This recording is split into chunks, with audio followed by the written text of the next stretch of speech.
hanging with Andrew McMahon from Jack's Mannequin. How you doing today? Doing good. So how does it feel to be playing in the heart of New York City?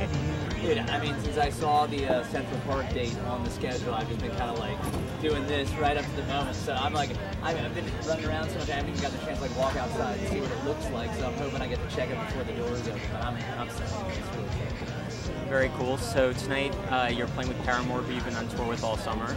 How's the tour been going for you so far? It's been awesome. I mean, you know, between Paramore, Phantom Planet, Paper Route, I mean, it's been a, you know, not every tour has the same sense of community. You know, there's change from tour to tour. And, you know, sometimes you get a chance to connect with bands and rally, and sometimes you don't. But this tour, it's like all the bands, I think, have this sort of mutual respect for each other, and you can sense that. So, your next album, Last Passenger, is coming out next month.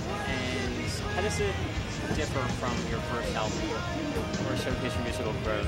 I mean, I think with the first album, there was a really specific direction I was going for. Like, I wanted it to be an upbeat, kind of fun, you know, pop record, type pop record. I mean, granted, I felt like, you know, some of the songs were more serious in nature, you know, but I think in general my goal was to, you know, anything that was kind of heavy, I wanted to deflate in some sense with like, you know, with a real pop effort, you know what I mean, and sort of more majorly themed songs, and I really wanted, the goal of the record was to keep it, you know, keep it short, keep it sweet. So why did you decide to title it Last Passenger of all things? I mean, it was a lyric from a song that I had written earlier in the process of working on the material for the record, and, you know, it was a little bit more specific in the context of that song, but I think in a broader sense it ended up speaking to the theme of this record, which I feel like is sort of the acceptance of the impermanence of not just life, but just things in general, and the fact that from one day to the next, so much can change. Between this record and your first record, you were diagnosed with leukemia, and you overcame it. Is a lot of this album influenced by the experiences that you went through? Yeah, I mean, undeniably. I didn't want it to be about that specifically, you know. You know, and I don't really know what that meant to me exactly at the time I started writing the record, but I knew I didn't want it to be about being in the hospital. And you know, I wanted it to be, you know, about what came after, you know. And I think in some respects it was harder because I expected what would come after the sickness to be sort of all, you know, sunshine and rainbows or something, you know. And I think that one thing I just wasn't prepared for was that, you know, life would get normal again. So this album was supposed to come out last April. It's had a series of pushbacks. What was the reason for pushing it back since April?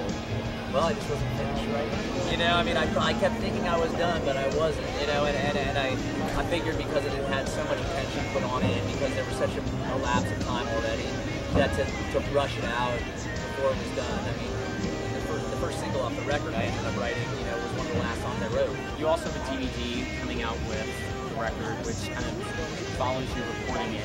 Were you aware that you were going to include a DVD with this CD while you were recording the album? I mean, yes and no. We knew we would end up compiling footage from the, you know, from the making of. You know, it's just something that's pretty standard fare nowadays. Cool. So anything else after this tour? Another tour maybe? Yeah, we're going to come back and do a headliner of all small clubs. Yeah, we're going to do, I want to debut this record for, frankly, for the fans who carried the last one when I couldn't. My goal is to come and play the smallest venue in their city and have them hear the Last Passenger in the most intimate environment possible.